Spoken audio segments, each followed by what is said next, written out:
Happy Wednesday. How you doing?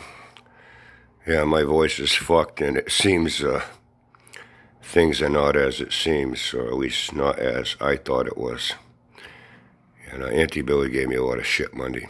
She got in from work. She says, Brian, you're getting checked out. She says, I know how you are when your allergies kick in. She says, have you taken your temperature? I said, no. Do you have a headache? I said, well, yeah. But that's normal. Whenever I get a bad allergic reaction, it's normal for me to get a headache and, get hoarse. And she grabs a fucking thermometer.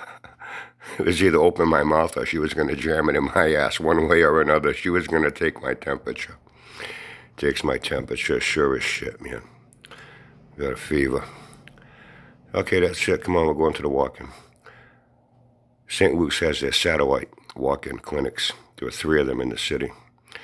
It's a lot more convenient. The emergency room at the hospital you can wait there for hours before they see you unless you're going in, you're bleeding to death, you've been shot or stabbed. But for normal things, man, you're there forever. So the small walk-in centers they have, you can be in and out of there in an hour or 2. So we went to the walk-in center up on Cogswell Street, and after them taking x-rays, head, chest, and this and that and the other thing, yeah, my temperature again. Besides my allergic reaction kicking up, I also had a nice sinus infection. It's not contagious. So I'm taking antibiotics, and she's had to give me a big I told you so, as usual. I think that was the worst part of it. Having to hear her say, I told you to go get checked out when we got back on Sunday, but did you listen to me? No. So anyway, yesterday I had my dad's VTH. Even though I felt like shit, I still went. I still feel like shit today. It took like 2-3 days for the antibiotics to really work their way into your system. By the 5th day, usually pretty good, so I'm kind of stuck like this until then. And then last night, when I got a VTH, came home at 8, got together with a crew, we went to the Poria Pulse VFW.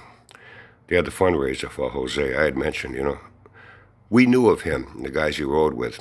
We never did anything together with them, but there are functions, things that go on. A lot of outdoor festivals going on here and there, and, different people show up, and you interact. Hey, how you doing, They seemed like a bunch of really nice guys.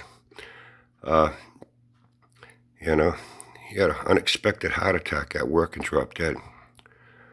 Widow. 2 grown children, but they're married, but still, they lost their dad. And Poria Pulse is usually the place where people host fundraisers, for people. It's on Ashley Boulevard, well-traveled road. They got their big sign out front, and even in most cases, I don't know how it is where you live, but around here, man, people help out. Even people that don't even know who it's for. They'll pull in quick, go in, give $5-10, whatever they can to help out, and then they leave, Family, friends. We went. Almost every local rider in the city showed up. It's a nice place. Been around since the 70s. They have a small room you go in, they have a couple of pool tables and dartboard, and then you go through doors, and it's a big function hall. Holds about 300 people. Stage, you can have band, DJ, tables, chairs. And it's neat, it's clean, pretty modern. And they rent it out to the general public. You got to pay to rent it. However, if you're a veteran or a family member of a veteran, you get it for free. That's where both my daughters had their baby showers. They got it for free because of me. And, well, we hung out a couple hours. And I'd say, safe to say, at least 400 people went through there, to help this woman out. People were giving money. Me, Kenny, the crew, each one of us gave $100 each. And they were selling these shirts. They had stacks and stacks on tables and boxes full. They must have sold at least 300 of these shirts for $25 each. For a little extra help, me and Kenny and the crew, we all bought one. As the tables were clearing out, they were putting piles more on the table, and people were taking them and buying them. So, this woman made, pretty decent amount of money, and even then it's safe to say it's still not going to be enough to make up for the loss of her husband. But, we do what we can around here, so I'm not feeling that well. So I'll probably catch up with you on Friday. Okay? See you then.